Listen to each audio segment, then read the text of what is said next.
esse seminário eu não me recordo a data certa, mas a gente já teve, né? Quem lembra aqui quem se recorda? Quem se recorda aí? 2018. Hã? 2018? 4 anos, né? Foi porque foi depois do meu casamento. Quem Na lembra aqui verdade, da... teve dois, né, amor? Teve um que a gente falou das doenças espirituais, teve outro que a gente falou das virtudes. O da Esse a doença gente tentou espirituais juntar foi as lá duas coisas. em outro lugar, foi na Leite-Meio. E das virtudes foi lá na Centro Pastoral. Lá. Então você tá craque, ele. Se eu perguntar aqui, você Nossa, minha cola, eu não tenho Agora eu pergunto para vocês, quem teve, né, nos últimos seminários, que conseguiu absorver algo e colocou em prática na sua vida e teve uma mudança de lá para cá? 4 anos. Porque o segredo da santidade, o segredo do caminho da perfeição é justamente nós, né, colocarmos metas aí. Quando a gente chega aí ao final do ano, a gente faz um balanço, né, e coloca metas para o próximo ano seguinte. A ideia é sempre a gente fazer um balanço daquilo que, né, nós colocamos como proposta para a nossa vida, seja ela profissional, né, amorosa, seja ela financeira, enfim, projetos, sonhos. Nós precisamos colocar metas também na nossa vida espiritual, né? A gente pegar aqueles pontos que a gente mais precisa, aqueles pontos que onde nós somos mais fracos, colocarmos para trabalhar eles durante o ano, né? E chegar ao longo, né, depois de ter passado todo ao longo do ano, chegar ao término dele, a gente fazer um balanço, olhar para trás e ver o que a gente melhorou, né? Se a gente conseguiu vencer aquele vício, se a gente adquiriu alguma virtude, ou se a gente conseguiu vencer 30%, 40%, né? A gente tem um certo balanço porque é sinal que nós, né, iremos progredir. Se a gente pegar um vício no ano, né, e combater ele, e para que a gente venha ao contrário desse vício, né, o antídoto desse vício aí, para a gente conquistar essa virtude, porque o contrário do vício, né, é a virtude, né? O vício é tudo aquilo que nós colocamos no lugar de Deus, né? Nós idolatramos. E aí aqui a gente vai falar, né, dos 7 pecados capitais, né, consideradas doenças espirituais. E aí muitas vezes a gente, né, diante dos 7 pecados capitais, talvez muitos não saibam, né, mas aí entra dentre eles, né, a gula, a luxúria, a avareza, a inveja, né, a soberba, a vaidade, né, então a preguiça. Então a gente coloca esses pecados capitais, né, como o centro da nossa vida e nós o idolatramos, colocamos no lugar de Deus. Então é preciso a gente combater para que de fato a gente seja santo, né? Para que a gente consiga cumprir o chamado de Deus, a vontade de Deus, e a gente não frustrar os planos de Deus na nossa vida. Porque triste do homem que chega ao término da sua vida, olhar para trás e você não ter correspondido ao seu chamado. Isso é uma tristeza sem tamanho, é uma desgraça total, é uma danação sem fim para qualquer alma. Porque Deus nos chama a perfeição, Deus nos chama a santidade. Então nós precisamos nos empenhar da mesma forma que nós nos empenhamos no nosso trabalho, né, para conquistar as coisas, né, para conquistar, né, o nosso projeto diante, né, aqueles que querem talvez um sonho de ter uma bicicleta, um carro, uma casa, um namorado, um matrimônio, casar assim, casar daquele jeito. Então nós precisamos colocar a meta, sobretudo na nossa vida espiritual. Porque de nada vai valer a sua faculdade, de nada vai valer o seu doutorado, nada vai valer o seu concurso, de nada vai valer o carro, a moto, todos os bens materiais que você tem. Isso é tudo como lixo, vai dizer São Paulo. O que importa é a nossa vida espiritual, o que importa é aquilo que nós somos, né, diante do chamado de Deus, aquilo que a gente coloca, aquilo que a gente não frustra diante do chamado que Deus nos faz.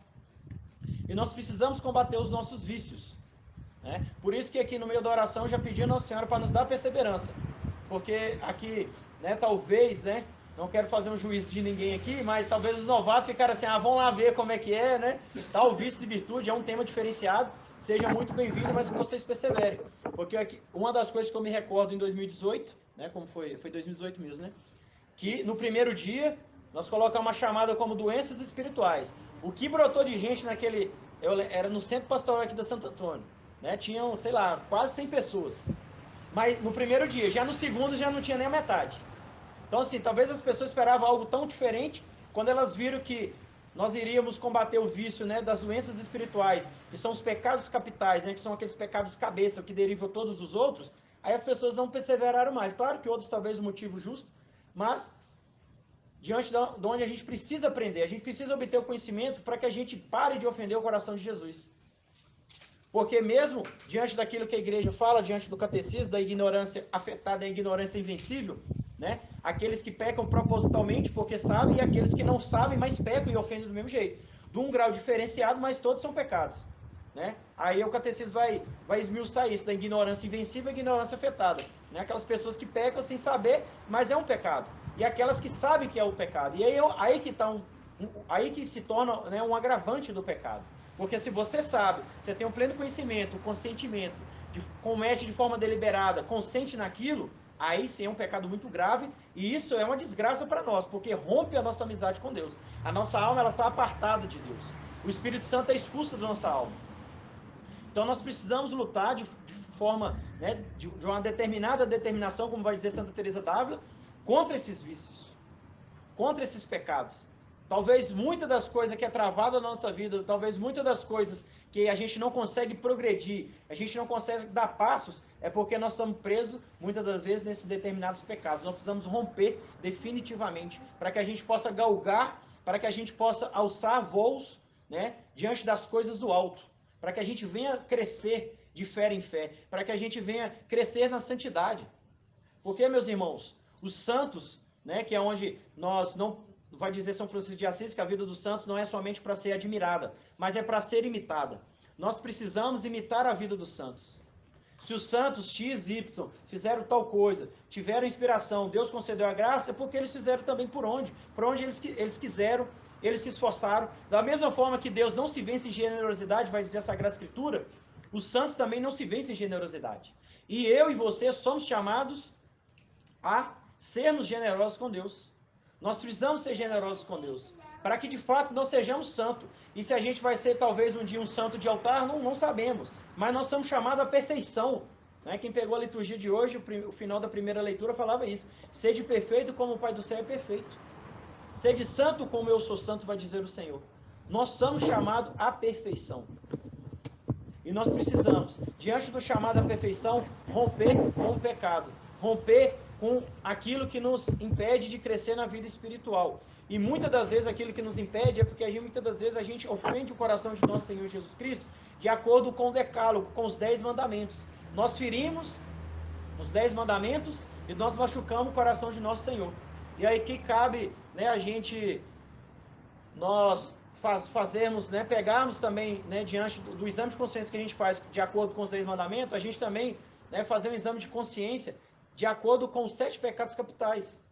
Porque, né, os pecados capitais são considerados, né, a cabeça, né, desses pecados que derivam todos os outros.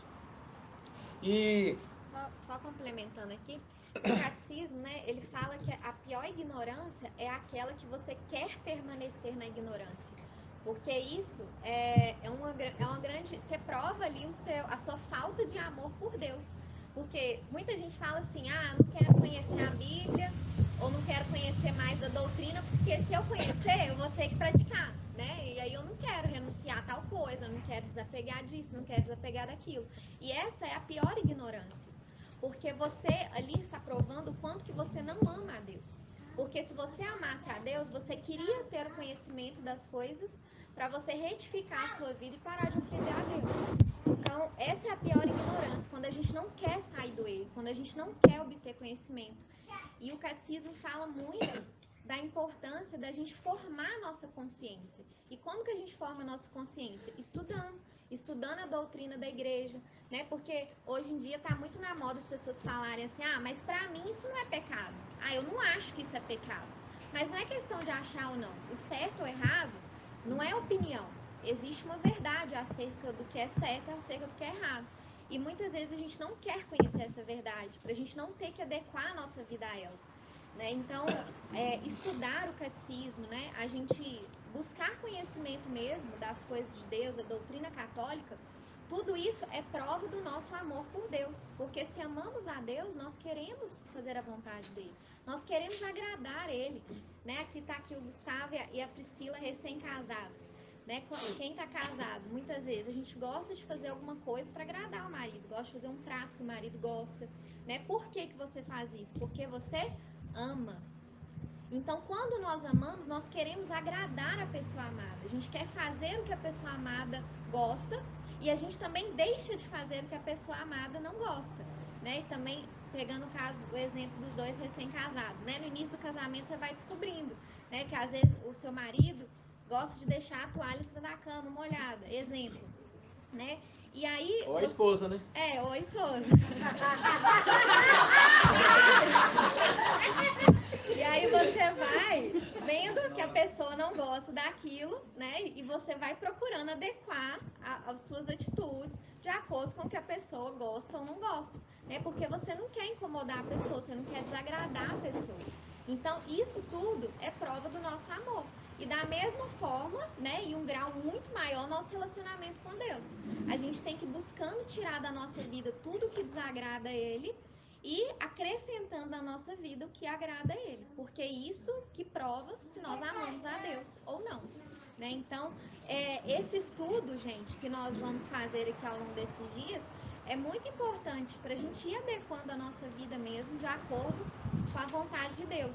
E de acordo com a santidade, que como o Bruno falou, Deus nos chama a todos nós a ser santos. Independente se vamos ser santos reconhecidos ou não pela igreja, todo mundo é chamado a santidade, porque você só vai entrar no céu se você for santo. Então, se vocês querem um dia, né, contemplar a face de Deus, eu creio que todo mundo aqui quer, né, conhecer a Deus, conhecer a Virgem Maria, né, e seu santo de devoção, etc. E passar a eternidade na presença de Deus, a gente precisa buscar a perfeição, buscar ser santo. E o primeiro passo para ser santo é uma vida virtuosa, porque isso prova que nós amamos a Deus. É tanto que para a igreja, né, considerar uma pessoa santa, a primeira coisa que a igreja faz não é ver se ela fez milagres, não é ver quantas pregações ela fez, não é ver quantos filhos ela teve, não é nada disso. Para uma pessoa ser considerada santa, ela precisa ser acumulada de virtudes, né? Tanto que às vezes as pessoas falam assim, fulano, né, um padre e tal, hoje mesmo houve um bispo que morreu, e a pessoa que escrevia, né, falou assim, morreu em odor de santidade. O que significa isso?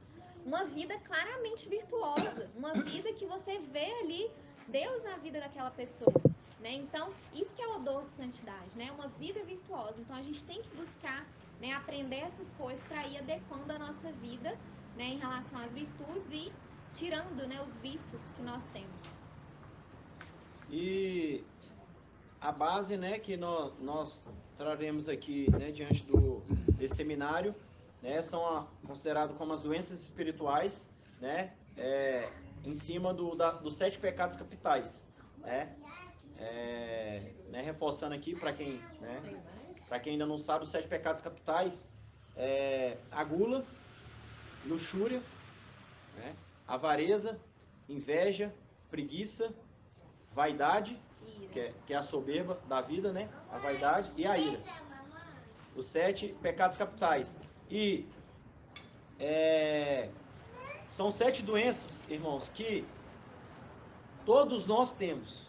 Toda a humanidade temos. Uns em grau maior, outros em grau menor, né? Talvez uns, né, que sofram de determinada coisa, né, e talvez não sofram de outra, mas em tese todos nós temos. Um em grau maior, outro em grau menor. Por mais que nós nos confessemos, né? Por mais que nós confessemos, às vezes, talvez o pecado da preguiça, da avareza, da gula, né, da luxúria.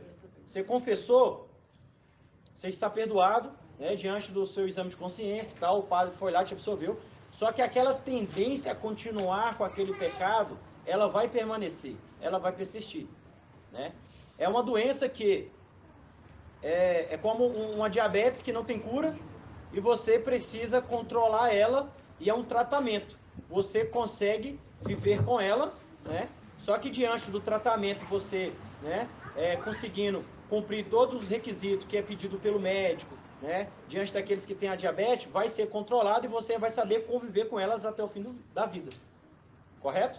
As doenças espirituais, né, os santos, os únicos que não tiveram, né, essa tendência, né, de todos os pecados capitais foram Jesus e Maria. Todos os outros tinham essa tendência. E os santos conseguiram se afastar o mais distante possível dessas doenças espirituais. Mas todos estavam ali enraigados. E muitos, por conseguirem tratar e fazer o tratamento correto, se tornaram homens e mulheres virtuosos, né, que chegaram no grau de santidade, mas todos ali, de certa forma, estavam ali, né, inseridos ali na alma deles, né? No entanto que muitos de nós que ficamos lutando, e vai dizer São Paulo, né, que a gente não faz o bem que quer, mas acaba fazendo o mal que não quer. É justamente diante dessa concupiscência do pecado original, lá dos nossos primeiros pais, Adão e Eva. Então, diante do pecado original, nós temos, né, essa concupiscência. E nós sempre teremos essa tendência. Por isso que nós precisamos lutar contra os vícios. Porque quanto mais você alimenta um vício, mais você se tornará um homem ou mulher viciosa, né? Você se tornará um viciado, seja na gula, seja na vida desregrada na sexualidade, na comida, na bebida, na ira, na avareza, no apego às coisas da terra. Então, né, você precisa aplicar o antídoto, você precisa aplicar essa virtude, né, que é contrária ao vício. E essa virtude, né, virtudes vem do latim virtus, que significa força ou potência, né? E as virtudes cardeais, né, nós temos as virtudes teologais, que é fé, Esperança e caridade, né? Essa nós adquirimos através do batismo. E aí vem as virtudes cardeais. As virtudes cardeais, né, as virtudes cardeais vem do latim cardo, que significa eixo ou dobradiça. Que também, né, diante das 4 virtudes cardeais, ela deriva outras virtudes. Por exemplo, a temperança, que é uma virtude cardeal, um fruto da virtude, né? Um fruto dessa virtude cardeal da temperança é a castidade, por exemplo.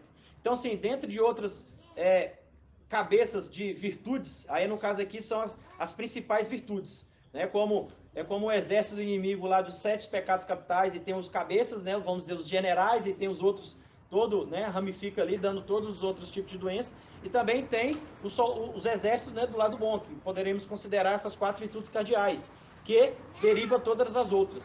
Então, e um detalhe, as virtudes cardeais, as virtudes teologais, elas são infusas pelo batismo. Você batizou, a criança foi batizada, ela já recebe a fé, a esperança e a caridade.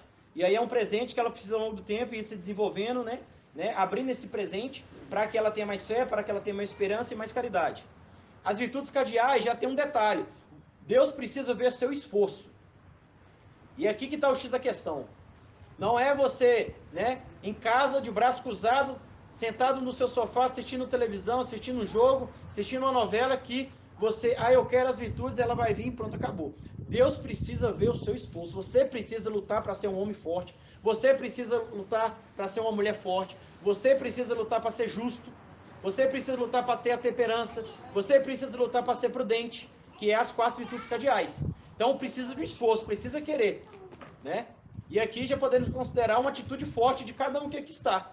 Porque um sábado de tarde, vocês se interessaram e falaram, eu vou lá, deixou pai, deixou mãe, deixou pia, deixou roupa para lavar, deixou casa, deixou seja o que for, deixou o encontro com um amigo para tomar um sorvete, e vocês vieram aqui. Saíram de um lugar distante, vieram de ônibus, de carro, a pé, não sei, e vieram, né? Gasolina R$8. Então, assim, é uma virtude, né? É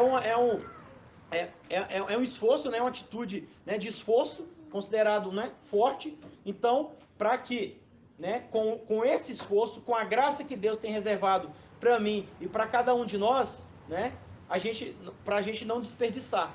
Então, cabe a nós nos esforçar sempre para isso. Então, assim, é um pequeno detalhe de um esforço da nossa parte por querer isso, né?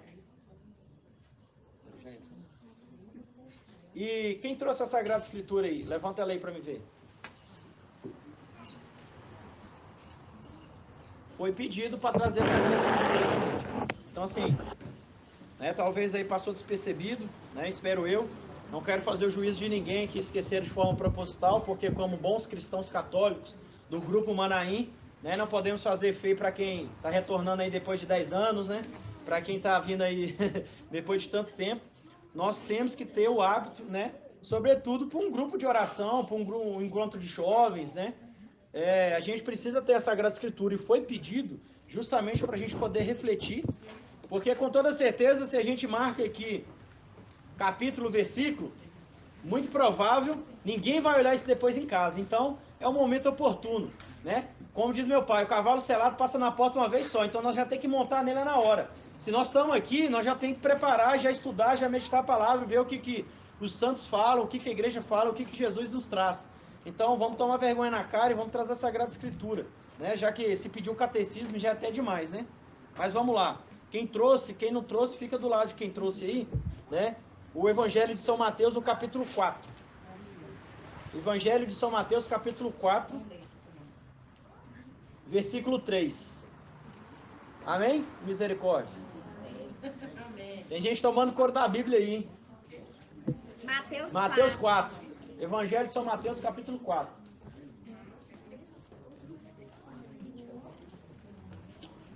Amém? Amém. Evangelho de São Mateus, capítulo 4, versículo 3. O tentador aproximou-se dele e lhe disse: Se és filho de Deus, ordena que essas pedras se tornem pães. Jesus respondeu: Está escrito, não só de pão vive o homem, mas de toda palavra que procede da boca de Deus.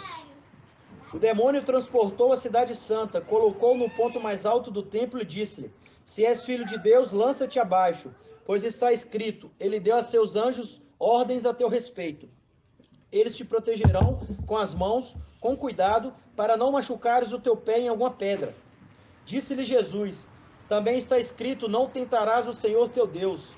O demônio transportou uma vez mais a um monte muito alto e lhe mostrou todos os reinos do mundo e sua glória, e disse-lhe: Eu te darei tudo isto, se, prostrando-se diante de mim, me adorares. Respondeu-lhe Jesus: Para trás, Satanás, pois está escrito, adorarás o Senhor teu Deus, e só a ele servirá. Palavra da salvação. Glória a vós, Senhor. Meus irmãos, no versículo, deixa a Bíblia aberta aí, versículo 3. Quando o demônio, ele aproxima de Jesus, né, e é a primeira tentação, né? Essas três tentações de Jesus no deserto e o momento propício que nós estamos vivendo da quaresma, né? Essa leitura foi esses dias para trás, acho que foi final de semana passado, se eu não me engano, né? Foi domingo passado. Domingo passado, né? Para a gente perceber, olha como é que está enraizada as doenças espirituais.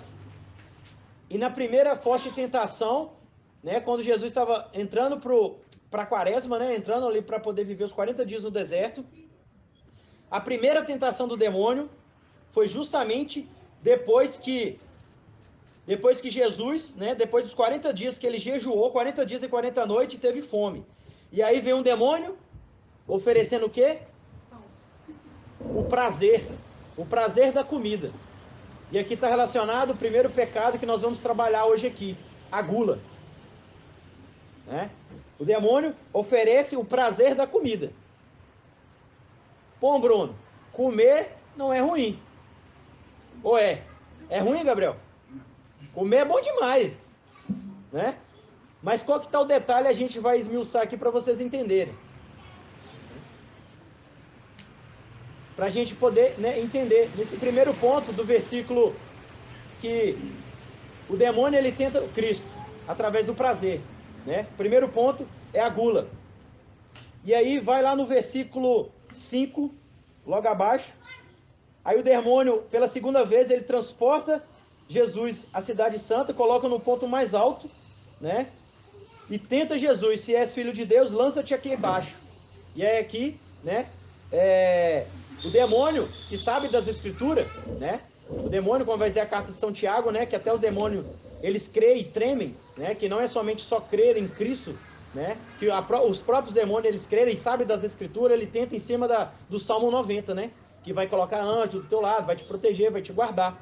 E aí Jesus diz para Satanás: não tentarás o Senhor teu Deus. Do versículo 5 ao 7, o demônio tenta Jesus pelo poder. E o poder está relacionado à vaidade. Esse é o segundo ponto, né? A gente não vai tratar da vaidade hoje, só ao longo dos tempos, das semanas, né? Nós iremos tratar hoje da gula e da luxúria que tá interligado um ao outro. E a gente vai explicar isso. Então a segunda tentação, o demônio tenta Jesus na vaidade. Vai lá, dá um show, dá um espetáculo. E aí Jesus responde, né? Não tentará o Senhor teu Deus. Terceiro e última tentação, está no versículo 8, de 8 a 10. O demônio transporta mais uma vez, né, pela última, e aí ele promete todo, né, o reino, né, e a sua glória, se prostrar diante, né, do inimigo. E aí Jesus repreende o demônio: vai para trás, Satanás. A terceira tentação, o demônio, ele tenta Jesus Cristo com o possuir. E o possuir está ligado à avareza. É a terceira tentação. E aqui, agora, abre comigo lá no livro de Gênesis, no capítulo 3, lá no primeiro livro da Bíblia. Gênesis 3, versículo 6. Então, gente, as 3 tentações de Jesus no deserto, para simplificar, né, e vocês gravarem isso, são os 3 P's. É o prazer, o poder e o possuir. Basicamente, nós somos tentados nessas 3 formas, né? E todos os 7 pecados capitais, ou as doenças espirituais, derivam disso. Prazer, qual que é o outro? Poder, possuir. Possuir. São as 3 tentações. Todos os pecados estão dentro disso aqui. Nós somos tentados pelo prazer, pelo possuir e pelo poder. E a gente vai ver isso agora de novo em outras 2 passagens na Sagrada Escritura. Primeiro essa de Gênesis, né? Gênesis 3, 6. Lá no início de tudo. Tá todo mundo abriu aí? Gênesis 3, 6. A mulher, vendo que o fruto da árvore era bom para comer, de agradável aspecto e muito apropriado para abrir a inteligência, tomou dele, comeu e o apresentou também ao seu marido, que comeu igualmente. E aqui a gente vê, logo no início, a mulher vendo, né? Vendo, comer e agradável aspecto, né? O comer, o atraente aos olhos e logo em seguida o demônio, né? Sereis como deuses, né? Porque aí o demônio coloca lá na cabecinha lá de Adão e Eva lá que, né? Eles não podem comer o fruto proibido porque serão, né? Deus não quer que senão serão como os deuses. É o convite, né? No qual o demônio faz a Adão, né? E Eva, né? Propriamente a mulher, né? No caso aqui Eva, e depois levou, né? Adão ao pecado. E aqui está relacionado justamente isso, né? O comer, mais uma vez, que é as principais coisas, né? Da humanidade, que é a própria questão do comer, do se alimentar, né? Se a gente não comer, né? Nós morreremos, a humanidade ela não subsiste, como a própria questão da relação sexual, né? Que o contrário, né? De forma desvirtuada, né? De uma forma deturpada, está relacionado com a questão da relação sexual. Porque também se a humanidade não tiver relação sexual, né, a humanidade ela não subsiste. Né? Então nós precisamos, né, tanto da própria questão do sexo e da questão da alimentação. Né? E aí entra muita questão de ideologias, né, de coisas deturpadas, né, porque a própria questão dessas ideologias de casamentos homossexuais está tudo relacionado, né, com esse controle da natalidade, né, um controle populacional, enfim, que deriva muitas outras coisas. Agora vamos lá no... Então, peraí, só reforçando, então, o demônio, né, a serpente, falou com eles que se eles comessem, eles seriam como deuses, né? Então aí entra o poder, né? Então a tentação pelo poder. E ela percebeu que o fruto era bom para comer. Então ela foi tentada pelo prazer. E também ela viu que era de agradável aspecto, né? Era atraente aos olhos. E o que é isso? É o possuir. Né? Então a gente é tentado nessa questão do olhar. Então aí a gente vê de novo como que ela caiu, né, nessas 3 tentações, né? Agora abre lá no final da Bíblia, lá na primeira carta de João, um pouquinho antes de Apocalipse. Primeira carta de João, no capítulo 2. Primeira carta de João, capítulo 2, versículo 15. 1 João 2, 15. Não ameis o mundo nem as coisas do mundo. Se alguém ama o mundo, não está nele o amor do Pai. Porque tudo o que há no mundo, a concupiscência da carne, a concupiscência dos olhos e a soberba da vida, não procede do Pai, mas do mundo. O mundo passa com as suas concupiscências, mas quem cumpre a vontade de Deus permanece eternamente. Concupiscência primeiro da carne, concupiscência dos olhos e a soberba da vida.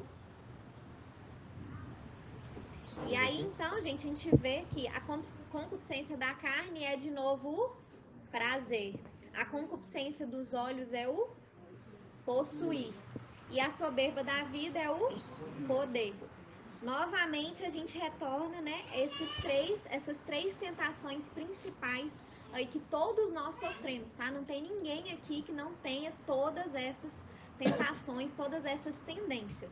Todos nós aqui somos doentes. Não tem ninguém no nosso meio totalmente curado em relação a nenhuma. Todos nós somos doentes. E o prazer, né, que justamente lá no livro de Gênesis, que a gente acabou de pegar, nessa primeira carta de João, da concupiscência da carne, dos olhos, a soberba da vida, né, do prazer vem 3 pecados capitais: gula, luxúria e preguiça. Então, né, vamos dizer que esse primeiro grupo aí do prazer está relacionado com gula, luxúria e preguiça. E gula e luxúria é os 2 que nós iremos trabalhar, né, nessa tarde. E o possuir está, né, relacionado com a avareza e a inveja, mais 2 pecados capitais. E o poder, né, que é o último dos 3P, 3Ps, ira e vaidade. Então, gula, luxúria e preguiça do prazer, o possuir, avareza, inveja, do poder, ira e vaidade. Vaidade ou soberba da vida, no caso aqui, como diz a carta, 7 doenças, os 7 pecados capitais, né? E no caso aqui do possuir, né, nós acabamos muitas das vezes com avareza e inveja, nós idolatramos as coisas, né, também, e aí a gente vai saber isso ao longo dos dias, né? A gente idolatramos isso como uma fonte de felicidade, né? E a questão da ira e da vaidade também, que a gente também vai esmiuçar depois, fazemos de nós mesmos como um Deus, né? A partir do momento ali da ira, né? No caso da soberba e da vaidade. E um outro detalhe, né, que vai dizer São Gregório Magno e São Tomás de Aquino, que o pecado cabeça, vamos dizer, existem os 7 pecados capitais, os cabeças que derivam todos os outros. Mas vamos considerar talvez que existe vamos dizer, o chefão ali dos trem ruim mesmo ali, desses 7, que seria, né, o orgulho junto com a filáusia, que é isso aí a gente também vai falar no último dia. Por isso é interessante nós perseverarmos para a gente saber, porque ele é a origem de todos esses, né, a raiz de todos esses, né, e o antídoto para o orgulho, né, para essa filáusia, que é o amor a si mesmo, o egoísmo, né, que nós iremos trabalhar a humildade. Então, no último dia nós iremos trabalhar, né, para a gente entender, né, a raiz de todos esses 7 que está é o orgulho, e iremos trabalhar essa humildade, né? E o orgulho, né, é o pecado por excelência do demônio. Vai dizer São Gregório Magno que, né, embora é um dos também, mas ele fala que é um dos pecados que mais leva as almas para o inferno. São palavras de São Gregório Magno. Porque todos os outros pecados que nós cometemos, em grau maior ou menor, luxúria, gula, avareza, inveja, preguiça, ira, está relacionado com o primeiro, né, o cabeça dos cabeças, vamos considerar. E talvez poderemos considerar essas 8 doenças, embora nós falamos apenas de 7, mas essa 8ª, essa principal, que é o orgulho. Né? Então todos nós, em grau maior ou menor, nós temos enraizado o orgulho. Né? E esse orgulho é a raiz que leva a todos esses outros pecados. Nós só pecamos com qualquer um dos 7 porque somos orgulhosos. E por isso a gente precisa tratar esse orgulho em nós, né? Todos nós somos orgulhosos. E isso nos leva a cair nesses 7 pecados capitais, né? Então, nós estudamos aí essa primeira parte, né? Que foi essa questão das tentações. Hoje a gente vai se aprofundar na gula e na luxúria, porque eles estão intimamente ligados. Na semana que vem a gente vai estudar a preguiça e a inveja, né, que eu não vou contar aqui agora, né, dar spoiler, mas eles têm uma mesma raiz. A preguiça e a inveja, elas estão ligadas, elas provêm de uma mesma raiz que a gente vai contar para vocês semana que vem. E a gente vai falar também da ira e da avareza. E no último dia, se Deus quiser, a gente vai falar da vaidade e do orgulho, que é a raiz de todas, e também da terapia, né, disso, como tratar isso com humildade. Tá? Então, esse é o nosso cronograma. Agora, 3 remédios. Volta lá para mim em Mateus 6. Não sei se alguém fechou, mas volta lá no Evangelho de São Mateus, no capítulo 6. Capítulo 6. A gente tinha aberto no 4. Vamos abrir no 6 agora. Mateus 6. Mateus 6, versículo 16. Isso aqui, meus irmãos, né, o Sermão da Montanha. Jesus nos dá, né, essa arma para a gente combater, né, essas 3 práticas quaresmais, para a gente combater essas 3 tentações que Jesus sofreu no deserto, né? Que são dos 3 P, né? O prazer, o possuir e o poder. Então, 3 armas que Jesus nos dá no Sermão da Montanha, nesse capítulo 6, né? E o primeiro dele está no versículo 16 a 18.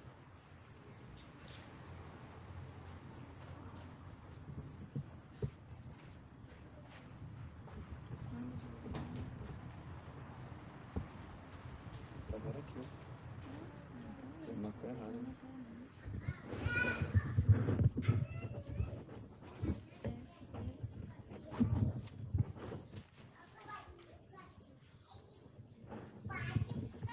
Mateus 6, versículo... Não é o versículo 16 não, gente, desculpa. É no versículo 2. Versículo 2. Todo mundo? Quando, pois, das esmola, não toques a trombeta diante de ti, como fazem os hipócritas, na sinagoga e nas ruas, para serem louvados pelos homens. Em verdade eu vos digo, já receberam sua recompensa, quando deres esmola, e que tua mão esquerda não saiba o que fez a tua direita. Esse primeiro ponto, né, é para combater justamente, né, a questão do possuir. Né, a gente combate a avareza. Esse primeiro ponto, esse primeiro remédio que Jesus nos dá para a gente combater, né, é o antídoto para a gente combater as 3 tentações que Jesus sofreu no deserto. A questão da esmola é aonde que a gente, de certa forma, faz parte da terapia, né, da cura dessa doença espiritual da avareza, a questão da esmola. De a gente ser generoso, de a gente doar, fazer doações. É aquele mendigo, aquele morador de rua que pede, né, e talvez, né, acaba sendo às vezes até, né, meio importuno ali, mas eles pedem. Então é uma forma de nós trabalharmos a avareza, o apego às coisas, né? A própria questão do possuir, porque o avarento ele tem muito para si e ele quer tudo para si e ele não consegue ser generoso. Então é uma forma de a gente combater, é um antídoto para a gente combater. Então o primeiro ponto, né? É o primeiro ponto nessa primeira prática, né, quaresmal, muito propício para os nossos tempos. E o segundo ponto está no versículo 5, para que a gente venha combater a vanglória, né, a soberba, combater a vaidade. Vai do versículo 5 ao versículo 15. Mas aí depois vocês pegam, eu não vou adentrar ele todo não, porque são vários versículos. Mas do versículo 5 ao 15, combate a vanglória, né, combate a vaidade, que é justamente essa questão da oração, né? A oração que é onde você vai combater a vaidade. Então, a segunda prática para a gente combater essa doença espiritual. E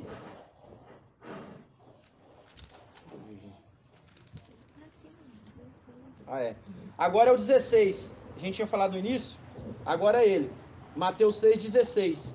Que é justamente uma prática para a gente combater o prazer, combater a gula. Quando jejuardes, não tomeis um ar triste como os hipócritas, que mostram o semblante abatido para manifestar aos homens que jejuam. Em verdade eu vos digo, já receberam a sua recompensa. Quando jejuares, perfuma a tua cabeça e lava o teu rosto. Aqui é uma terceira prática quaresmal para a gente combater a gula, né? Para a gente combater, de certa forma, o prazer, que está relacionado ali com a gula e com a luxúria. Então, exatamente os 3 P's, né, que nós falamos, que é o prazer, o possuir e o poder, são combatidos pelo jejum, pela esmola e pela oração, que são as 3 práticas, né, que a igreja propõe para a gente na quaresma, porque ao mesmo tempo que a gente na quaresma está vivendo também o nosso retiro espiritual, né, o Senhor nos dá o remédio para a gente combater as tentações que a gente vai sofrer nesses 40 dias e se preparar melhor para viver a Páscoa do Senhor. Né? Então, a igreja pede que a gente se aprofunde nessas 3 práticas, né, para a gente chegar na Páscoa um pouco melhor, né, do que nós entramos na quaresma. Então, é muito providente, né, como que a igreja é sábia, né, de sempre nos orientar como que nós podemos ir crescendo, né, ano a ano aí, a cada quaresma. Então, agora, gente, nós vamos entrar na gula. Né? Então, a gente vai começar falando da gula. E por que a gente fala da gula primeiro? Porque os santos padres, eles ensinam que a gula é porta de entrada dos outros pecados capitais. Então, se eu tenho algum descontrole em relação à comida, à bebida ou uso de drogas, se eu tenho descontrole nesse sentido, me leva a cometer os outros pecados capitais. Então é porta de entrada, né? E é um pecado, gente, que muitos de nós não damos importância, né? A gente acha assim, não, gula é coisa de criança confessar que comeu, né? Comeu um prato a mais, né? Repetiu o que não devia, já estava satisfeito, né? Quem que confessa isso? Que comeu demais uma refeição, né? Que bebeu demais numa festa? Quem que confessa isso? A gente acha que isso não tem problema, que isso é um pecadinho, isso é bobagem, né? Eu só dei uma exagerada aqui. Mas isso é um pecado muito sério, porque ele é porta de entrada para os outros pecados capitais. Então, por isso que nós vamos falar dele primeiro, né? E a igreja nos orienta para ficar atentos em relação a isso, porque é muito sério. Você, inclusive, não cai na luxúria se você não cair primeiro na gula. Todo luxurioso, toda pessoa impura, ela é gulosa. A igreja afirma isso com todas as letras. Toda pessoa que sofre problema com castidade, ela é gulosa. Ela tem problema com a gula. Todas as pessoas, sem exceção. Isso a igreja afirma. Então é preciso a gente cuidar desse pecado da gula, né? Que muitas vezes nós não temos esse domínio. E, gente, nós estamos numa sociedade doente em relação a isso, né? Toda a nossa sociedade nos leva a viver a gula. Tudo, o tempo todo. É outdoor, é propaganda, é iFood, né? Eu mostrei até o Bruno. Ontem eu recebi uma mensagem no WhatsApp do iFood falando se eu não quero 1 ano de iFood grátis. Eu, gente, que é isso? Misericórdia. Tudo, então, nos leva a estar presos ao prazer. Tudo, toda a nossa sociedade, além dela ser hipersexualizada, em todo lugar você vê sexualidade, em todo lugar também você é tentado na questão da gula, a ter esse descontrole. E é uma coisa muito importante, gente, que a Sagrada Escritura, nas cartas de São Paulo, fala também que se você controla a sua boca, você controla todo o seu corpo. Então é muito sério a gente conseguir controlar a nossa língua, não só em relação à comida, bebida, mas também em relação ao falar, né? Todo esse controle que nós temos, todo esse domínio que a gente tem sobre a nossa boca, leva a gente a controlar o nosso corpo inteiro, a gente ser uma pessoa equilibrada. Então é preciso a gente cuidar. E, né, só abrindo parênteses, não é só pessoa gordinha que tem problema com gula, não. Quem é magro também. Né? Então, todos nós somos doentes da gula, em grau menor ou maior. E vocês vão ver aqui que a gente vai falar, né? Não é só que às vezes a gente pensa, a gula é só comer demais. Não é. Tem várias outras coisas relacionadas ao pecado da gula que talvez você até cometa e não saiba. Então, a gente precisa nos atentar em relação a isso, né? Porque todos nós somos doentes da gula. E o que significa, então, gula? O termo técnico, né, pela igreja é chamado de gastrimargia. Porque até fica melhor, assim, para você ver que é uma doença, né? A igreja chama dessa forma, gastrimargia, e significa loucura do ventre, né? Então, você coloca o prazer da comida como o seu Deus, né? Porque todo pecado é isso, é você idolatrar alguma coisa, você coloca alguma coisa no lugar de Deus. No caso da gula, você coloca o prazer pela comida no lugar de Deus. Você busca o prazer na comida como um fim último. E você acha que a felicidade está ali.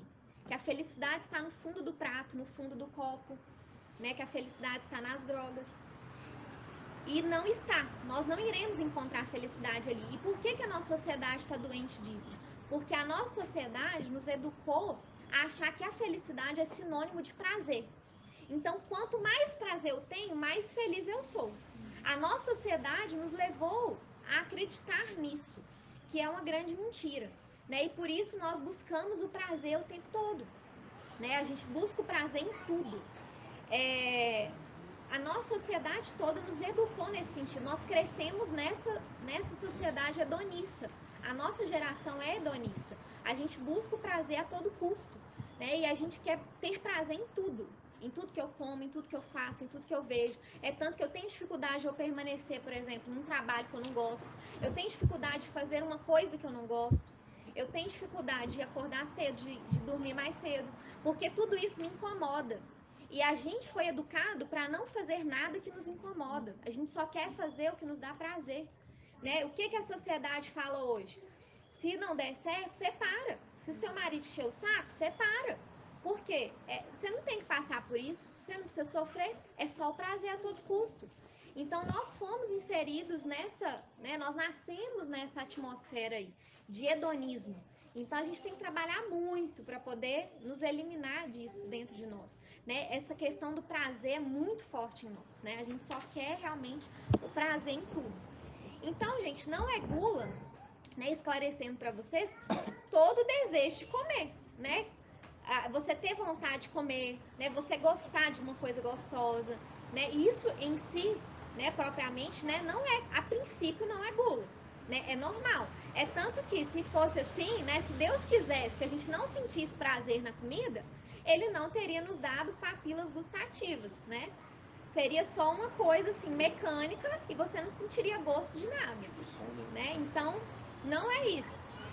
Você sentir prazer na comida, até então, não tem problema nenhum. Assim como você sentir prazer no sexo, porque foi Deus que colocou o prazer na comida e o prazer também na relação sexual. Foi Deus que nos fez assim, né? Porque senão a humanidade tinha acabado. Se não tivesse prazer em comer, ninguém ia comer. E ninguém ia ter relação sexual se não tivesse prazer na relação. Então... ninguém casava. Exatamente. Então, a humanidade já teria acabado há muito tempo, se não fosse o prazer que Deus colocou nessas coisas básicas, né, para a manutenção da sociedade, da espécie humana, que é a comida, né, que é a bebida. Ninguém fica sem beber água por todo sempre, né? Ninguém fica sem comer, senão a gente morre, né? Ninguém fica sem descansar. São coisas básicas da nossa vida. Mas eu não posso colocar isso num lugar exagerado, né? Isso não pode estar acima de Deus. Eu não posso buscar o prazer da comida como fim último da minha vida, né? A felicidade não está ali, né? O prazer que eu encontro na comida não vai me levar à felicidade, né? É um prazer que Deus permite que a gente experimente ali, mas aquele prazer não pode me distanciar de Deus, né? Senão, isso que é o pecado da gula. Então, só esclarecendo, né, que a gula, como eu falei, não é um pecado de criança, não é uma coisa boba. Nós temos que avaliar a nossa vida e confessar esses pecados. Porque, né, eu não sei se você sabe, mas os 7 pecados capitais, eles estão relacionados com os 10 mandamentos. Vocês sabem qual o pecado da gula está relacionado com qual mandamento? Vocês sabem falar? 5º mandamento da lei de Deus. Que é qual? Não matar.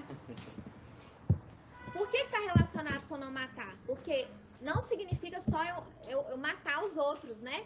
Muita gente, eu nunca matei, né? Então, nossa, não sou pecador, nunca matei ninguém. Mas não é só isso. Você não cuidar da sua saúde, você não cuidar do seu corpo, está relacionado com o 5º mandamento da lei de Deus.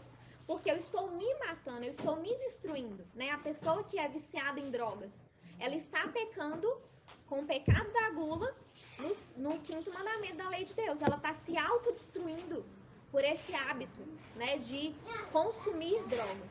E da mesma forma, com a alimentação, a gente pode nos destruir, né? A gente pode nos prejudicar através desse pecado da gula. Então, ele está ligado com o 5º mandamento da lei de Deus, que é não matar. Que é esse cuidado que a gente tem que ter com o templo que Deus nos deu, né, que é o nosso corpo. Nós somos feitos corpo e alma. A gente tem que cuidar da nossa alma? Tem, mas a gente tem que cuidar do nosso corpo também. Porque Deus não fez a gente por espírito. Ninguém aqui é anjo. Todo mundo tem corpo e tem alma. Então a gente tem que cuidar da mesma forma do nosso corpo e da nossa alma. E Deus se preocupa tanto com o nosso corpo, né? O nosso corpo é tanta representação de Deus que o próprio Deus quis se encarnar. Ele quis ter um corpo, né? Jesus Cristo, ele poderia ter aparecido só como espírito, mas não. Ele quis se encarnar no ventre da Virgem Maria para nos mostrar a importância do corpo. O corpo é o nosso sacramento, né? O corpo, nossa, é a imagem e semelhança de Deus, é a representação de Deus no mundo. Então a gente tem que cuidar desse corpo que Deus nos deu, né? E não cuidar dele está relacionado com o 5º mandamento. São João Clímaco, ele tem um livro que chama Escada do Paraíso. Não sei se alguém que já ouviu falar nesse livro. Já leu? Então vou perguntar. Ele fala que a gula é o quê? Vamos ver se você sabe. Tem 2 anos comigo. Também. Mas uma coisa que eu anotei aqui em relação a ele, né, é que ele fala que a gula é a tirana de todos os mortais. O que significa isso? Ela comanda todos nós, né? Ela é uma tirana sobre todos nós. Ela nos domina. E a gente tem que... É uma ditadora mesmo, né? Ela faz a gente fazer algumas coisas, né? E a gente tem que ir combatendo essa tendência em nós. Por quê? Continuando de São João Clímaco, ele cita aqui os pecados derivados dela, gente. E é bem pesado, ó. Presta atenção. O primeiro filho da prole, né, da gula, é a fornicação. Depois, a dureza de coração, o sono, maus pensamentos, impurezas, preguiça, mexerico, atrevimento, chacota, bufonaria, que depois eu vou explicar o que é, contestação, birra, desobediência, insensibilidade, autossuficiência, arrogância, exibicionismo, pensamentos agitados. Vocês identificaram com alguma coisa? Tudo isso aqui é fruto da gula. Então, Isso é só a gula, viu, gente? É o quê? O que rolou aí? Ele falou que achou que você ia falar seu nome dele. Ai, gente. Então, tudo isso aqui, ó, é fruto da gula, porque como a Débora relembrou e eu falei no início, a gula é porta de entrada para todos os outros pecados. Então, se nós pecamos com outras coisas, é porque a gente tem algum descontrole também com a nossa boca. Então, todos esses pecados aqui são controlados se a gente começar a combater o espírito da gula. A gente pode ficar tranquila, só a primeira doença espiritual, tá? Só a primeira, calma. Não desesperem, Deus vai nos dar a graça de perseverar. Né? Uma das coisas aqui que eu lembrei agora, né? Só um pequeno parênteses, pequeno mesmo, é que na preguiça, se eu não me engano é na preguiça, a gente vai estudar isso depois. Um dos pontos da filha da preguiça é a pusilanimidade. Isso aqui eu já comentei com vocês. Né? Em vários outros momentos que eu falo, eu sempre toco no ponto de pusilanimidade e magnanimidade. A gente vai explicar isso no ponto da preguiça. Então, assim, eu vou ser bem sincero para vocês. Né? A gente não é o primeiro seminário, a gente teve que estudar, né, tudo novamente. Muita coisa a gente nem lembrava, muita coisa foi refrescando. E chegou certo ponto, nesses dias que eu estava estudando com a Amanda, parece assim, até meio que desesperador. Porque assim, você vai vendo tanta coisa que de fato você precisa mudar, você precisa lutar mais, você precisa começar a lutar, que talvez a gente nem começamos. Talvez nós começamos e paramos, e aí entra uma das filhas da preguiça, que é a pusilanimidade. Pusilânimo é uma alma fraca, é uma alma que não tem ânimo, não tem vontade. E a gente não pode deixar ser levado pela pusilanimidade, pelo desânimo, pelo desespero, porque Deus nos dá a graça. Sem a graça de Deus a gente não consegue. Então isso aqui, o intuito principal é para a gente lutar e para a gente ser santo, porque Deus quer que a gente seja. E se Deus quer, se Ele quer, a gente consegue.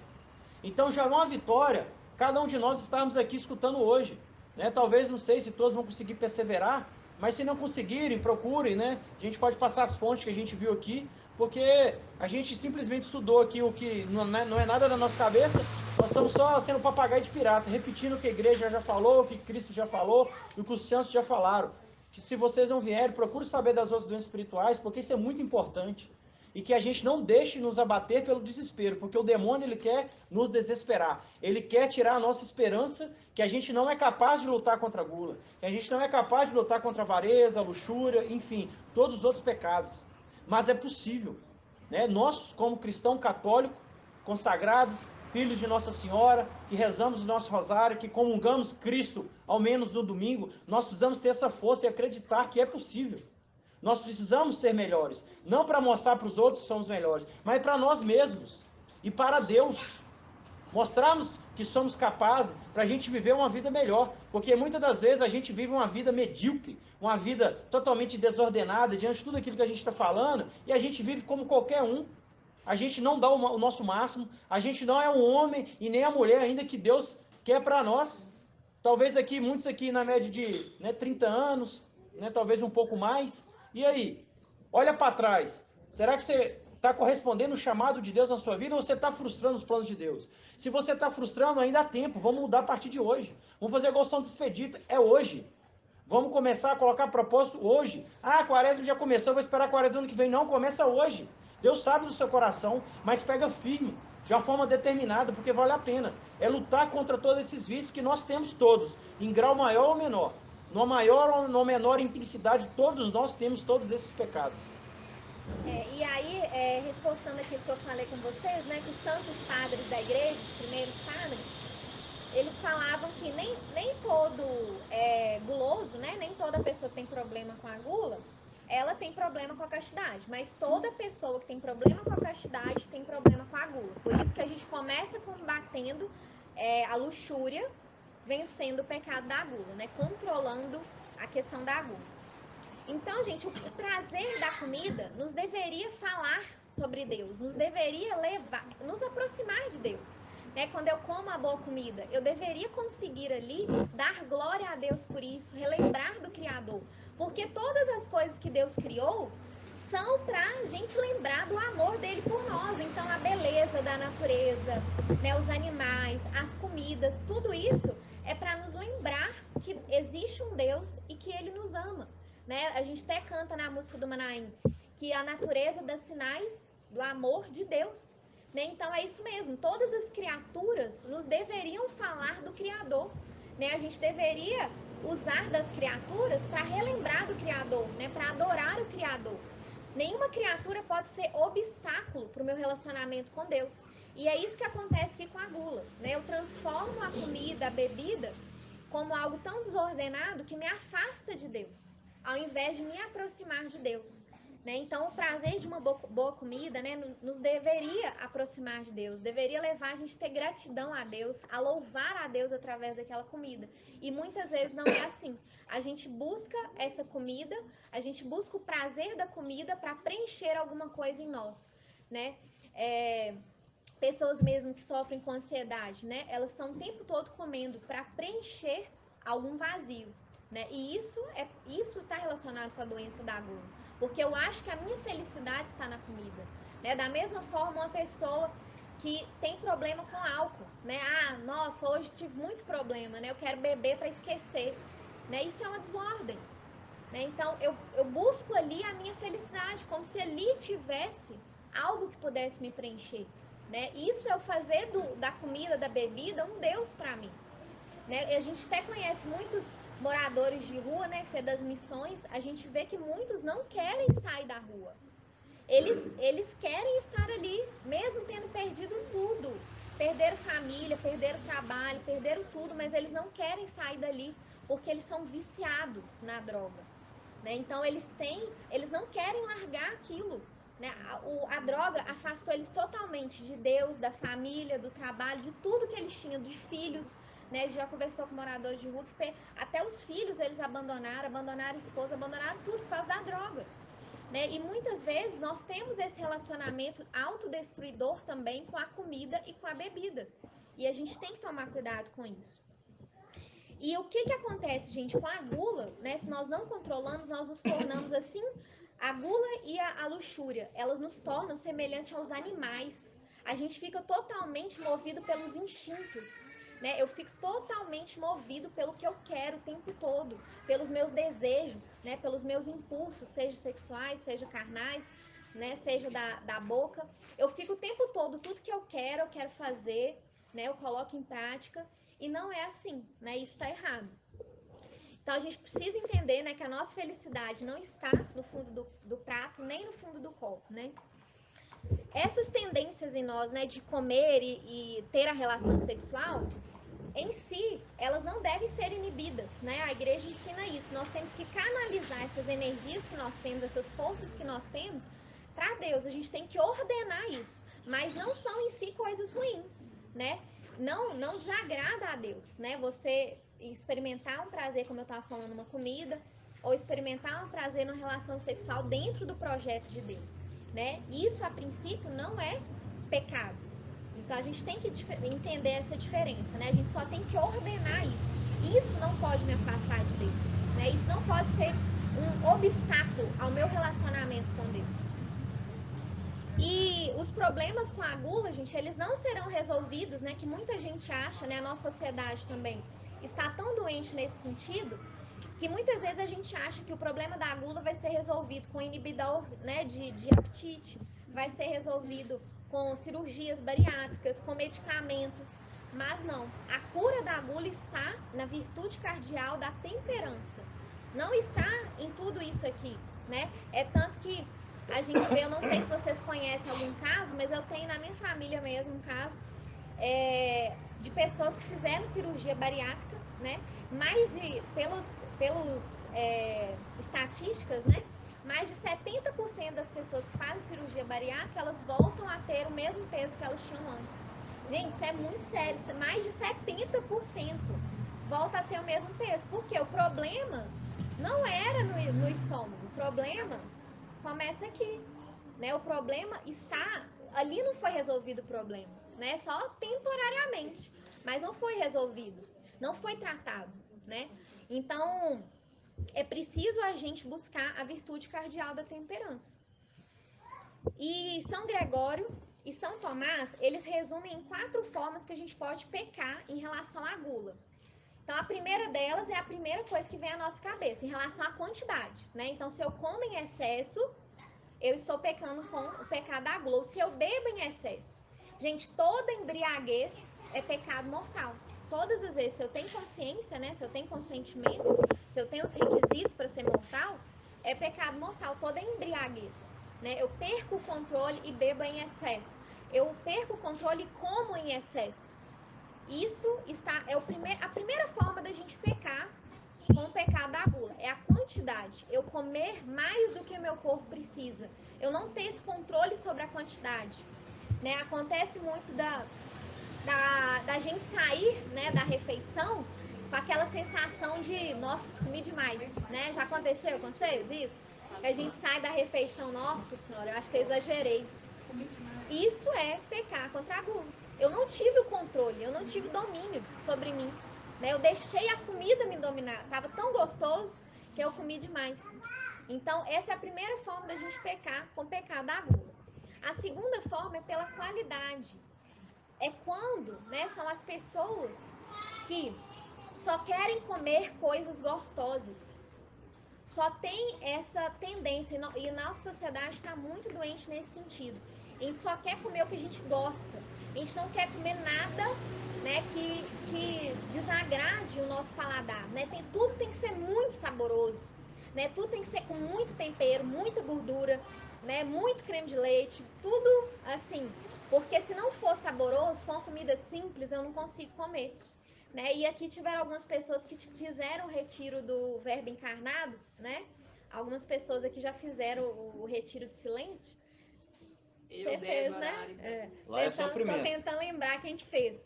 Né? Quem que fez aí vai lembrar, né? Que nesse retiro de silêncio, não sei se a gente foi porque a gente foi na Semana Santa, mas assim, a comida era... a Maria foi também.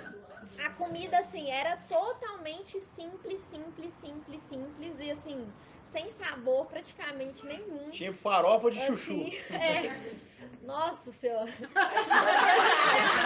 É o que ficou nesse retiro.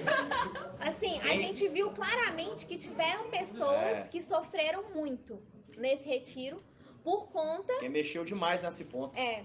E talvez até propositalmente. Sim. E mexe mesmo. E aí entra, né, só um outro pequeno parênteses, diante de tempos difíceis que nós hão de viver, né, a proximidade do fim dos tempos e tudo mais, é justamente a gente saber, né, é como um soldado que precisa saber lutar para ir para uma guerra. Ele tem que estar preparado. Ele tem que saber utilizar suas armas adequadas, ele tem que estar bem fisicamente, porque na hora da guerra vai exigir muito dele. E o fim dos tempos, né, toda a proximidade, todos os tempos difíceis que nós iremos passar, e se fala de escuridão, se fala de fome, se fala da privação da Eucaristia, enfim, vários outros pontos, aqui seria até tema para outra oportunidade. Se a gente não sabe controlar, se a gente não tem um autodomínio de si mesmo, né, que a temperança é você saber se autodominar, você se depara com situações adversas que vai acontecer uma hora ou outra e a gente não sabe lidar. Isso a gente viu nitidamente, né? A gente já fez alguns retiros na vida e é algo que era perceptível, você via que queria trabalhar em você. E aí, de certa forma, quem já tinha um pouco o hábito de um jejum, já tinha um pouco, né, já tinha a prática já, embora sofreu também, mas sofreu com uma menor intensidade. Aqueles, né, os loucos do ventre ali que tinha, né, justamente isso que a Amanda tá falando, quantidade, qualidade, né, coisas muito saborosas, só faltaram passar mal literalmente, porque não souberam, diante de situações que foram colocadas, não estavam preparadas, não estavam aptas a lidar com aquilo. Então, o intuito de a gente aprender, de nós buscarmos saber de tudo isso, é porque vai vir tempos difíceis. E se a gente não estiver bem preparado na oração, no jejum, né, na fé, a gente não vai suportar, né? Então, assim, nossa sociedade está muito também, né, relacionada com isso, a questão do prazer, né? Querer comer só coisas gostosas, né, o tempo todo. E é muita tentação nesse sentido, né? E a gente precisa nos educar também,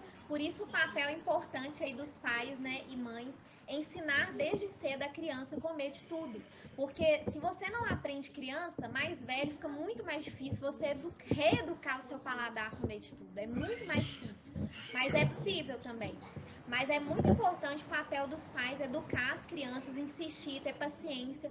Porque se acostuma desde cedo a comer, gente, essa questão do hábito, né, da boa alimentação quando criança, ajuda muito a pessoa adulta a nunca ter obesidade, a nunca ter esses problemas de saúde, né, relacionados à alimentação. Então é muito importante desde cedo a gente aprender isso. Né? Muita gente fala às vezes, ai, que dó da criança, vou colocar açúcar aqui, que ela não vai ficar azedo para ela. Né? E não, a criança não está acostumada, né? O paladar dela tá novo, ela não sabe nem o que é açúcar. Então, assim, não tem necessidade, né, de considerar o paladar da criança como o nosso, é totalmente diferente, você está ensinando do zero ali.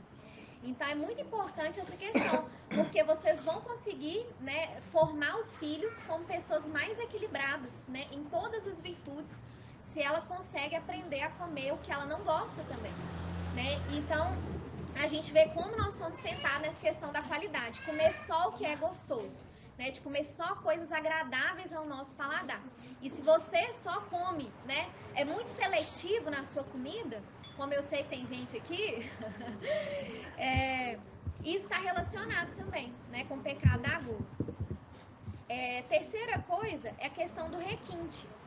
Pessoas que só gostam de comer coisas requintadas, só gostam de restaurante chique, né, de ostentar bebidas caras, né, comidas muito chiques, né, tudo isso do requinte, né, dessa ostentação através da comida, também está relacionado com o pecado da gula. E a quarta coisa é a questão da voracidade. É você não conseguir ter esse controle na hora de comer, né? Você não consegue esperar, fica beliscando o dia inteiro, né? Você não tem esse domínio, você quer comer o tempo todo, você não consegue rezar antes de comer, não tem essa disciplina, né, do horário da comida, a oração antes de rezar, porque você não consegue se controlar. Né? E a gente vê que as crianças também têm que ser educadas nesse sentido, né? A gente vê que a criança senta ali, ela já quer atacar tudo, comer como um animal, né? E o pai e a mãe têm que ensinar que tem a hora da refeição, né? Que tem que rezar antes de comer, agradecer a Deus o alimento, né? Tudo isso combate essa questão da voracidade, que nós temos também enraizada em nós. E por último, gente, o São Gregório e São Tomás, eles falam de 5 principais pecados derivados do pecado da gula. O primeiro deles nós já falamos, que é a questão da impureza, né? A questão da luxúria, então eu não vou adentrar aqui agora. Mas o primeiro fruto, né, da gula é a questão da impureza. Segundo é a alegria tola. Como que eu vou explicar isso para vocês? Basta pensar numa pessoa que fica bêbada.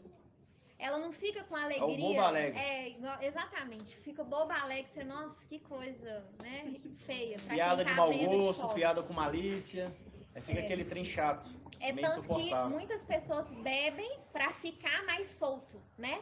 E nisso vocês veem a ligação também da gula, da bebida, com a questão da luxúria, né? Muitas pessoas têm associação, né? Tem esse gatilho aí da bebida a uma sexualidade desregrada. Precisam beber, né? Para cometer pecados também contra a castidade. Então a gente fica mais vulnerável, né? Embora, né, a igreja ela é muito, né, tem muito o equilíbrio, né? Enfim, é como uma mãe mesmo que sabe a importância para cada filho, né? A própria questão da bebida em si ela não é pecado, né?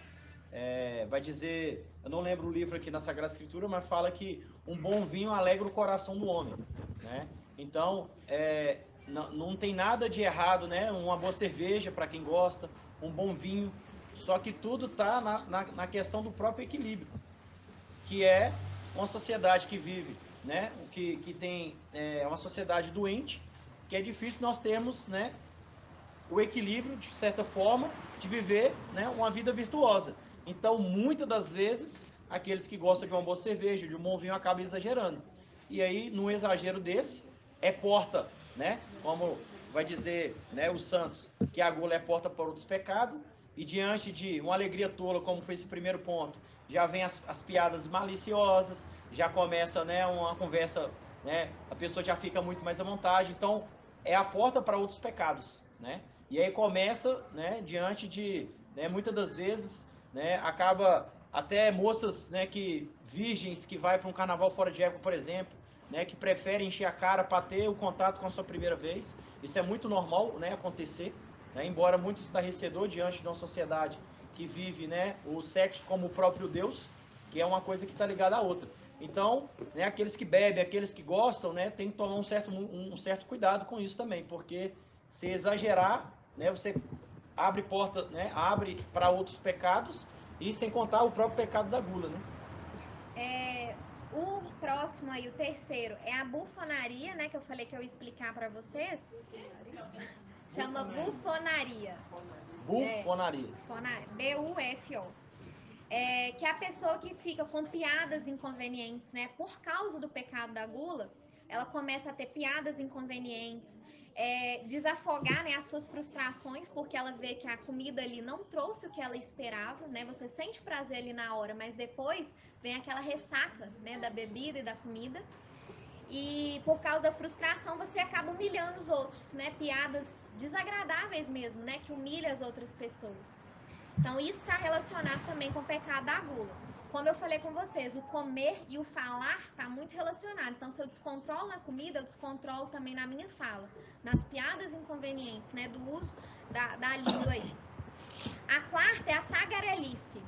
Né? O que é tagarelice? A pessoa falar em excesso, falar pelos cotovelos, né? E também acaba cometendo os pecados da língua, né? Que é contra os pecados, contra a virtude da justiça, né? Então é a maledicência, mentira, difamação, né? Falar mal dos outros, fofocar, tudo isso. Se você tem um descontrole, também te faz a ter esse descontrole sobre a sua fala. E você fica uma pessoa tagarela, uma pessoa que fala demais, uma pessoa que não sabe silenciar, né? E uma pessoa que fala mal dos outros também.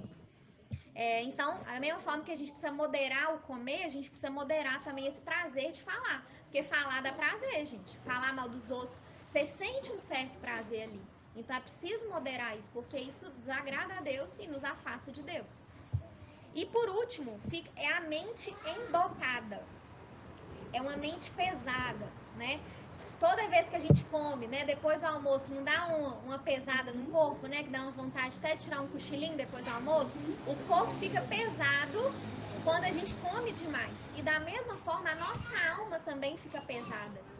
E isso nos atrapalha a ter inteligência, nos atrapalha a estudar, nos atrapalha até em relação à oração, porque a nossa alma está pesada, então não consigo me elevar para contemplar as coisas de Deus, para ter intimidade com Deus, e gera também dureza no nosso coração. Essa mente embocada é isso, um endurecimento do coração, dificuldade intelectual e a alma pesada para rezar.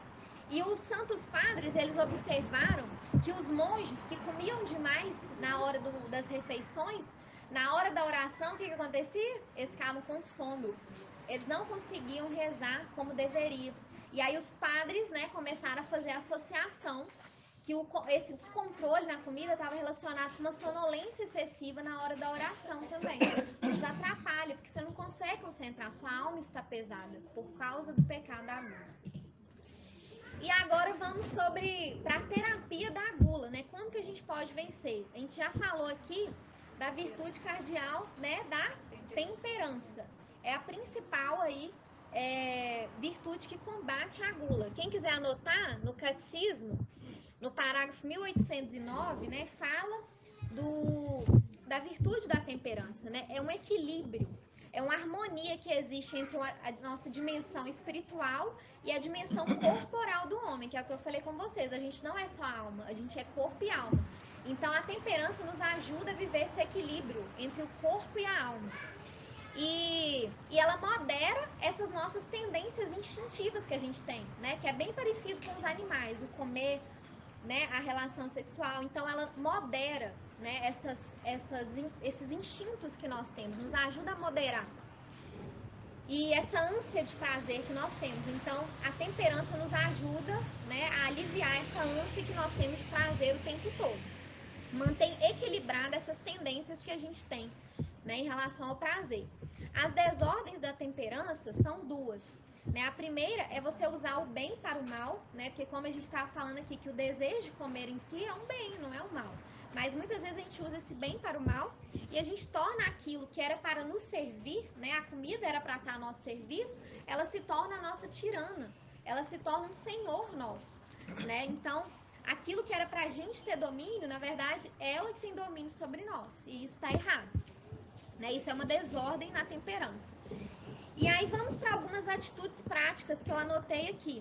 A primeira coisa prática para você, se você quer vencer a doença da gula, é o jejum.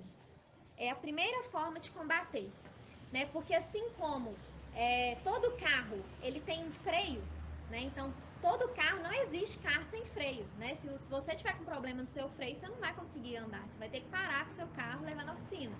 Porque a gente precisa do freio para ir controlando a aceleração, né? Da mesma forma, todos nós somos como um carro desgovernado, né? Que está descendo ladeira abaixo. E o freio, fazendo essa ligação, é como se fosse o jejum para nós. O jejum é aquele que desacelera, né?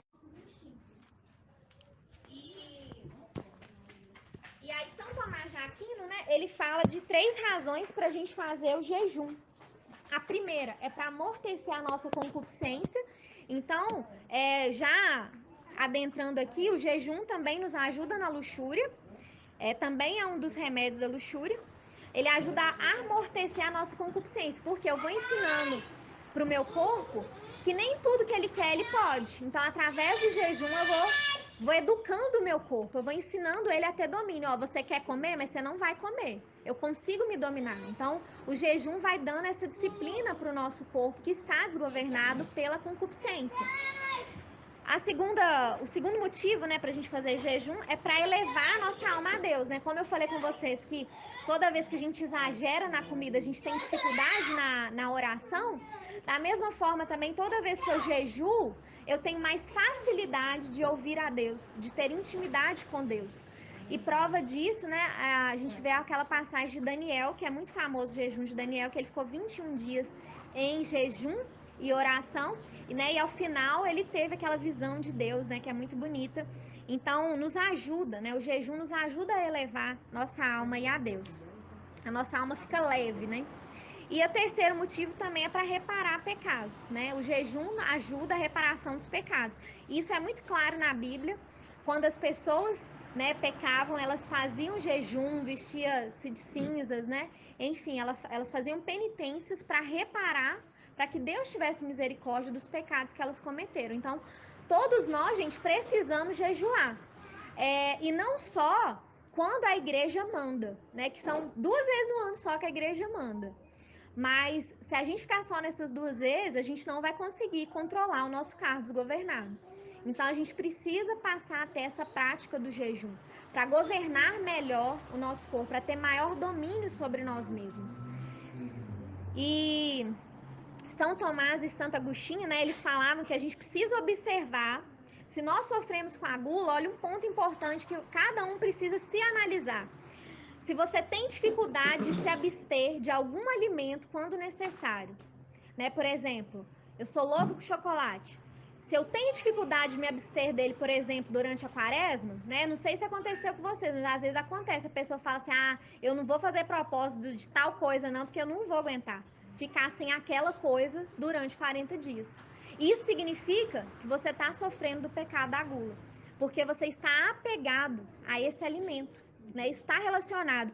Santo Agostinho e São Tomás fala isso. Nós avaliamos a gula se nós temos a serenidade, né, de abster de alguma coisa quando necessário, a gente abster dela. Se não, é sinal que eu estou apegado a esse alimento, a essa coisa, né? Então, a gente precisa, cada um de nós, avaliar isso, né? Se nós não temos esse apego a alguma coisa. Segundo remédio para a gula é ter uma atitude espiritual em relação à comida. Então, como eu estava falando com vocês, tudo que Deus criou deve nos fazer lembrar dele.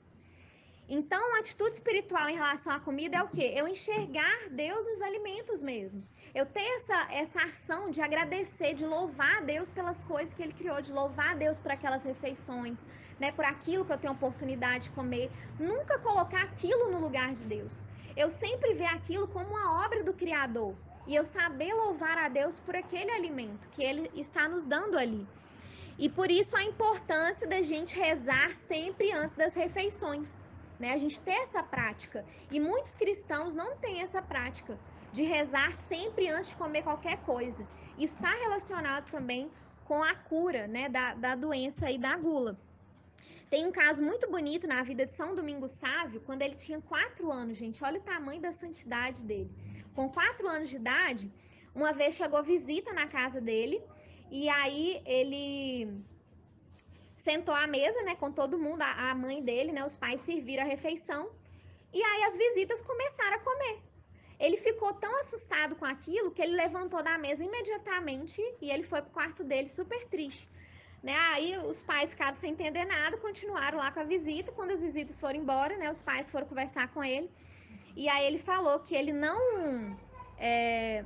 se atrevia a sentar na mesa com alguém que iniciava suas refeições como um animal. Então, naquele momento, ele não aceitou ficar à mesa sentado com uma pessoa que agia como animal diante do alimento. Então, nós temos que ter, né, essa prática mesmo, né, de sempre agradecer a Deus, seja qualquer coisa que a gente for comer, a gente ter essa atitude, sabendo que tudo é dom de Deus, para que eu nunca coloque aquilo no lugar de Deus na minha vida.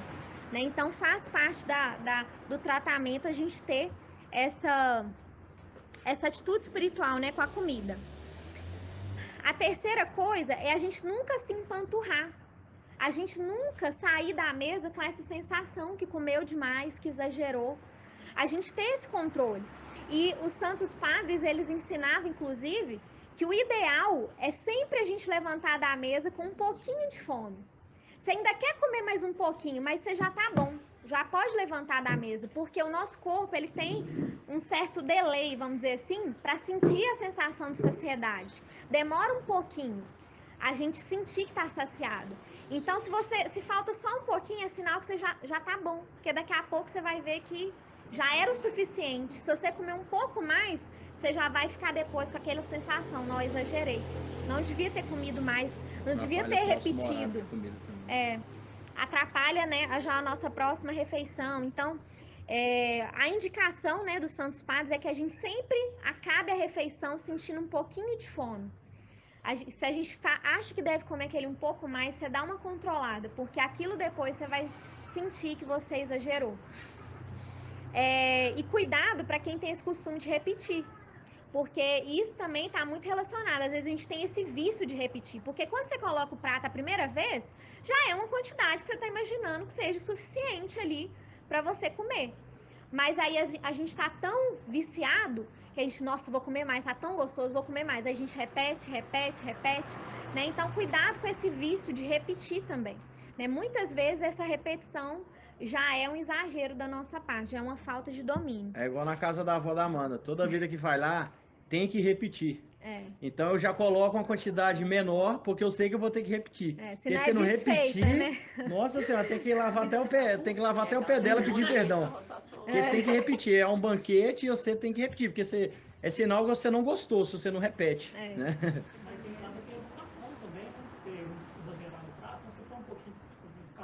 Também, né?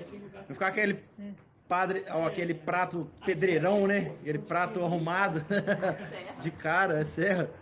E o último remédio aqui é fugir das ocasiões, gente. Nós somos fracos, então a gente tem que evitar, né, tudo aquilo que vai nos atentar nesse sentido. Então, o que é? Fugir, tomar cuidado com lugares que é comida liberada, rodízio. Gente, rodízio é a maior tentação que existe, é rodízio. Gente, ó, é muito difícil. As risadas tá sendo só confirmação, né? Converte, Senhor. É muito difícil, gente, você sair de um rodízio sem você ter pecado contra a gula. Porque é o tempo todo passando comida. É o tempo todo passando. Às vezes você já tá satisfeito, mas você quer comer pra compensar o tanto que você faz. Gente, o trem tá feio pra nós, hein? Ai, gente. Pois então... Infelizmente é uma coisa muito séria, porque né, quem nunca foi no rodízio, né? Que atira a primeira pedra, né? Mas assim, é uma das coisas que ultimamente eu tenho refletido muito com a Amanda, porque você fica com aquela ânsia ali, tipo, justamente para compensar, eu vou comer até, né? Tem gente, isso aí já é o cúmulo do absurdo. A gente já fala que eu não vou comer o dia inteiro, porque mais tarde tem um rodízio. Então, assim, isso exatamente. Faz jejum pro inimigo, né? Faz jejum pra pecar, né? Então, assim, é gostoso, né? Quem não gosta de um churrasco, né? Saboroso, ainda mais num bom local. Você já vai reparando. Então, assim, realmente é um sacrifício, né? O recomendado é justamente você, né? Come ali o que você aguenta ali, não pede o rodízio, né? Vai no quilo ali, porque você fica menos propenso, né? Menos vulnerável ali à questão de exagerar, gente. E é um pecado, né? Um pecado grave nos afasta da amizade com Deus. Então, é muito melhor a gente deixar um pouquinho, né, a sobremesa de lado, a picanha a mais do lado, do que a gente perder a amizade com Deus. Isso é muito sério. E lembrando que isso afeta diretamente a nossa vida espiritual. A nossa alma fica pesada e a gente começa a ter dificuldade na nossa vida de oração. Então é muito sério mesmo essa questão da gula. Né? E voltando aqui, tomar cuidado mesmo com lugares que é comida liberada, às vezes até mesmo festa, casamento, festa de aniversário, a gente fica tentado a comer mais. Então, ter esse domínio também sobre nós, né?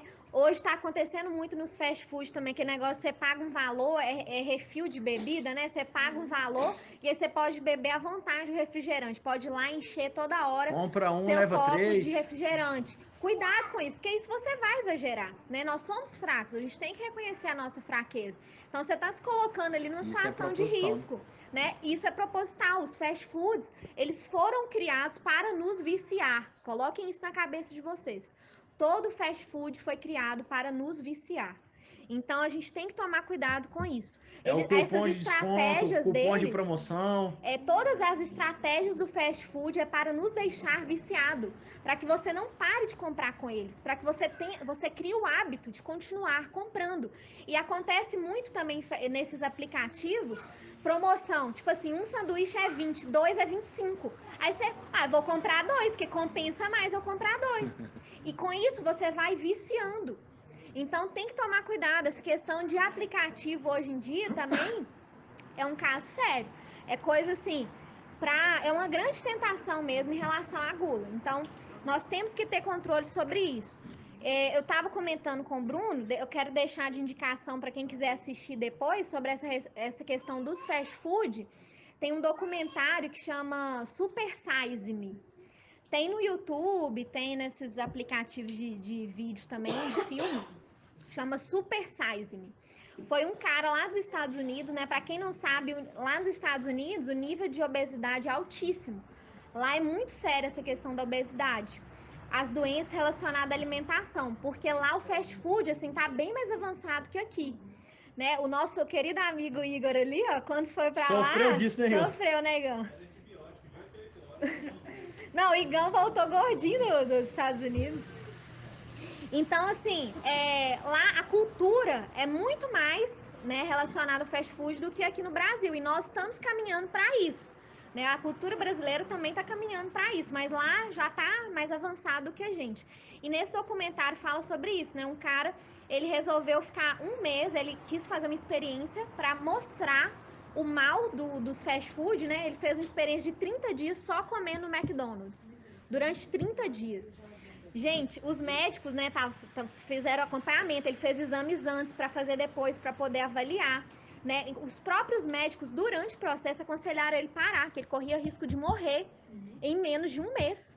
Porque, assim, os exames, eles esperavam que ia ser ruins, mas foi numa velocidade muito rápida e piorou muito a saúde dele. Ele começou a ter até taquicardia, assim, com menos de um mês. Então, assim, é muito sério essas comidas totalmente processadas, né? Então, nós temos que tomar cuidado também com isso. Tudo isso vicia, essas comidas, essas facilidades na comida, a comida muito processada, só enlatado, só comida fácil, né? Tudo isso a gente tem que tomar cuidado. A gente tem que voltar a comer comida de verdade, né? Porque isso nos ajuda também a combater esse espírito da gula.